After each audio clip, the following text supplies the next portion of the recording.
Thank you. Shri Sujit Kumar ji.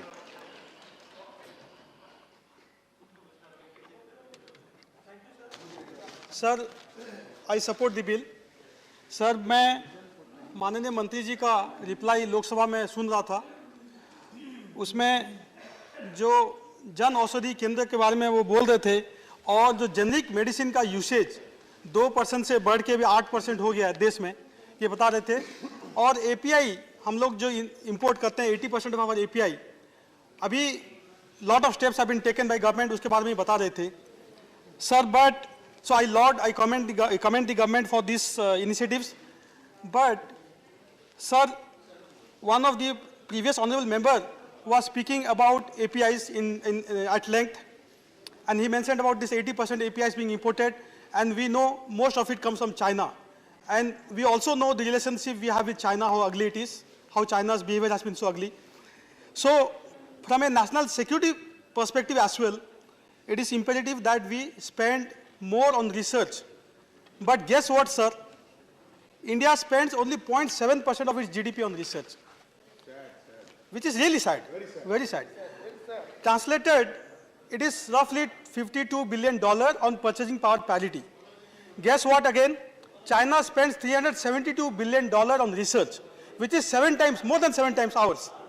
So how are we going to minimize this import of APIs from China unless we increase our research budget, sir?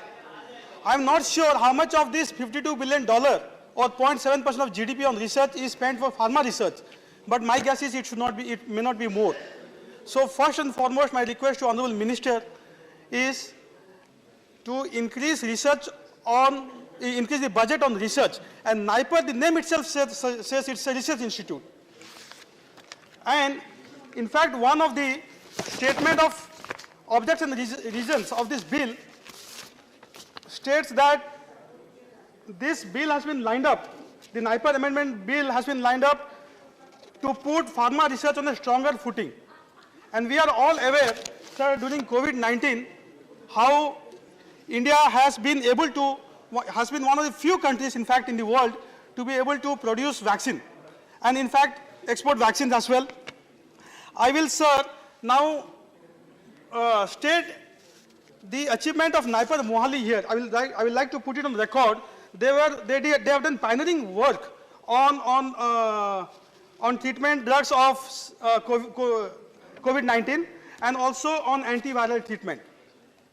But sir, you will appreciate that research is a very long-term activity. It has a long gestation period of 5 to 10 years. So I would like to request through you, sir, to hugely increase, at least by 10-fold, the budget on pharma research. Sir, we have a huge population and a young population. And we keep saying that we are the pharma capital of the world. So, sir, to retain this status as the pharma capital of the world, we need to significantly increase the annual intake capacity of NIPERs, which today is minuscule, so that we can train more people. And this has also been recommended by the parliamentary committee, which one honorable member was speaking about.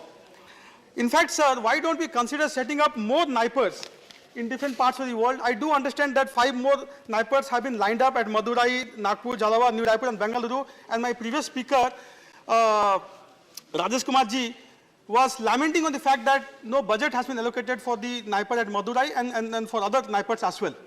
Sir, my humble request to the government is to consider setting up more NIPERs in rural and tribal pockets of the country. Why should they be deprived of quality education in various fields? So it's a vicious cycle. We keep setting up more and more institutes of national importance in urban settings and in the cities, because we feel that the rural settings do not have the adequate ecosystem to support these institutes, but then it becomes a vicious cycle, sir. So, sir, my suggestion would be to take this opportunity to request setting up a NIPER in Kalahandi district of Odisha, which is part of the aspirational district, part of the KBK clusters, and it's a largely tribal affected district. Government of Odisha, sir, is willing to provide all support, including land, for setting up NIPERs. Honorable Minister is not here, but sir, I would strongly urge the Minister to consider this. Sir, one of the Okay, oh, I'm sorry, yes, Bharti madam is there. So, my next suggestion is, while I comment that the number of members in the board of governors has been reduced to 12 with the intention of rationalizing the board, sir, there should have been mandatory provision in the bill itself to have at least one member belonging to SC/ST category in the board. Now, I do accept that, I do Honourable understand member that in the will Lok have to Sabha start discussion. concluding. We'll Sir, have to give start me 1 minute. Sir, I do understand that in the Lok Sabha discussion, Honourable Minister spoke about the member, expert member of SC/ST community being in the council and not in the board. But that doesn't suffice, sir. Why can't we have a member of SC/ST community both in the council and in the board? So one of the 12 members can be a member, an expert member or a social worker belonging to the SC and ST community. Sir, just 1 more minute, sir.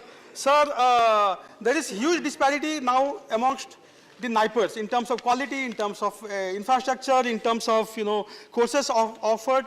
So hopefully this council will standardize the educational curriculum and other parameters and reduce and mitigate this disparity. Sir, my final suggestion is that, sir, we have thousands of years of traditional wisdom, indigenous knowledge, healing practices, our ancient, medicinal practices, Siddha, Ayurveda. So why do we not have NIPERs start programs in this indigenous traditional medicine and ancient healing practices? As of now, only NIPER Mohali is offering one specialization course. Why can't all the other NIPERs start similar courses in coordination with the Ayush Ministry?